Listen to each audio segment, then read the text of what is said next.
Hello, welcome back Likhitha YouTube channel. ಇವತ್ತು ಹಲಸಿನ ಹಣ್ಣಿನ ದೋಸೆ ಆಮೇಲೆ ಕಾಯಿ ಚಟ್ನಿ ಮಾಡ್ತಾಯಿದ್ದೀನಿ. ಹೇಗಿದೆ ಅಂತ ರೆಸಿಪಿ ನೋಡೋಣ. ಈಗ ಕಾಯಿ ಚಟ್ನಿ ಮಾಡ್ಕೊಳ್ಳೋಕ್ಕೆ ತೆಂಗಿನಕಾಯಿ ರೆಡಿ ಇದೆ. ಆಮೇಲೆ ಇದು ಕಡಲೆ ಹಾಕೋತಾ ಇದ್ದೀನಿ.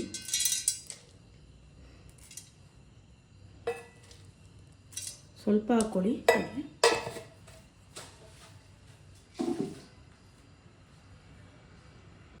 ಆಮೇಲೆ ಈಗ ಹಸಿರು ಮೆಣಸಿನ್ಕಾಯಿ, ಬೆಳ್ಳುಳ್ಳಿ ಮತ್ತು ಕರ್ಬೇವಿನ ಸೊಪ್ಪನ್ನು ಹುರಿದಿಟ್ಕೊಂಡಿರೋದನ್ನ ಈ ಜಾರಿಗೆ ಹಾಕ್ಕೊಳ್ಳೋಣ.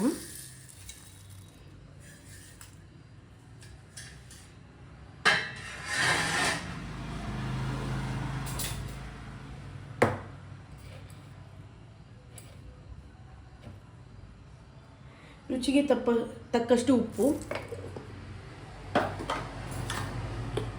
ಜೀರಿಗೆ,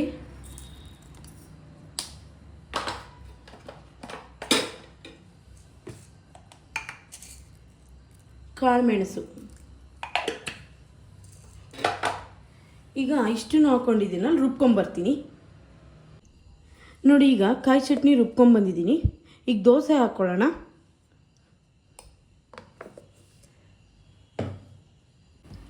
ಈಗ ನಾವು ಹಂಚಿಟ್ಕೊಂಡಿದ್ದೀನಿ. ಇದು ಎಣ್ಣೆಯಲ್ಲಿ ಚೆನ್ನಾಗಿ ಎಣ್ಣೆ ಹಚ್ಚಿ ನೀಟಾಗಿ ಇಟ್ಕೊಂಡಿದ್ದೀನಿ ದೋಸೆ, ಹಲಸಿನ ಹಣ್ಣಿನ ದೋಸೆ ಮಾಡೋಕ್ಕೆ. ಈಗ ಹಂಚು ಬಿಸಿಯಾಗಿದೆ, ದೋಸೆ ಹಾಕ್ಕೊಳ್ಳೋಣ. ಹಲಸಿನ ಹಣ್ಣಿನ ದೋಸೆ ಇದು ಹೇಗೆ ಮಾಡೋದು ಅಂದರೆ, 1 ಕಪ್ ದೋಸೆ ಅಕ್ಕಿ, ಆಮೇಲೆ ಒಂದು 10 ಎಸಳು ಹಲಸಿನ ಹಣ್ಣು, ಆಮೇಲೆ ತೆಂಗಿನಕಾಯಿ, ಆಮೇಲೆ ಸ್ವಲ್ಪ ಉಪ್ಪು, ಇಷ್ಟು ಹಾಕಿ ರುಬ್ಕೋಬೇಕು.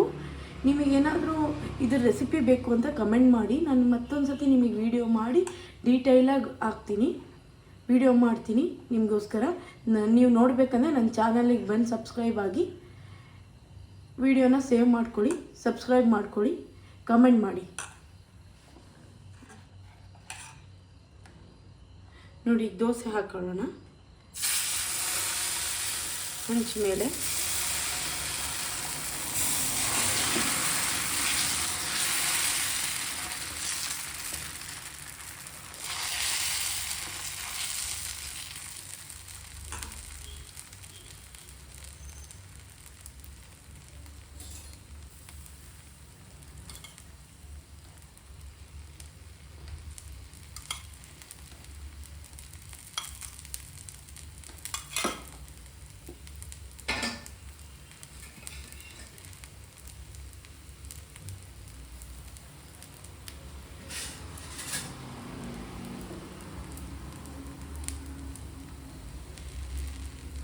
ಇದನ್ನು ಲೋ ಫ್ಲೇಮಲ್ಲಿ ಇಟ್ಟು ದೋಸೆ ಬೇಯಿಸ್ಕೊಳ್ಳಿ.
ನೋಡಿ ಎಷ್ಟು ಚೆನ್ನಾಗಿದೆ ಹಲಸಿನ ಹಣ್ಣಿನ ದೋಸೆ.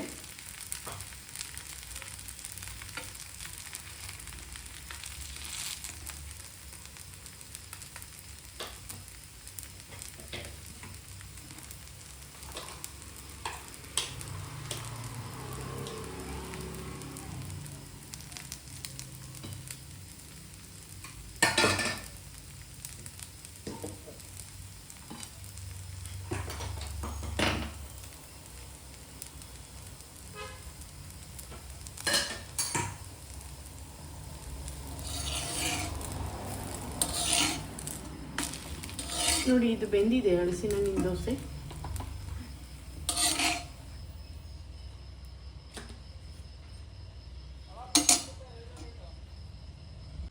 ನೋಡಿ ರುಚಿಕರವಾದ ಹಲಸಿನಣ್ಣು ದೋಸೆ ರೆಡಿ ಇದೆ.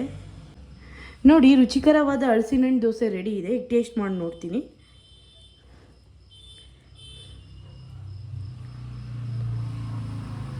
ನೋಡಿ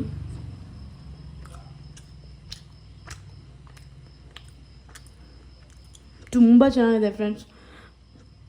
ಹಲಸಿನ ಹಣ್ಣಿನ ಫ್ಲೇವರು, ಖಾರ ಖಾರ ಕಾಯಿ ಚಟ್ನಿಗೆ ತುಂಬ ಚೆನ್ನಾಗಿದೆ. ನೀವು ಮನೇಲಿ ಮಾಡ್ಕೊಂಡು ತಿಂದು ಹೇಗಿದೆ ಅಂತ ಹೇಳಿ.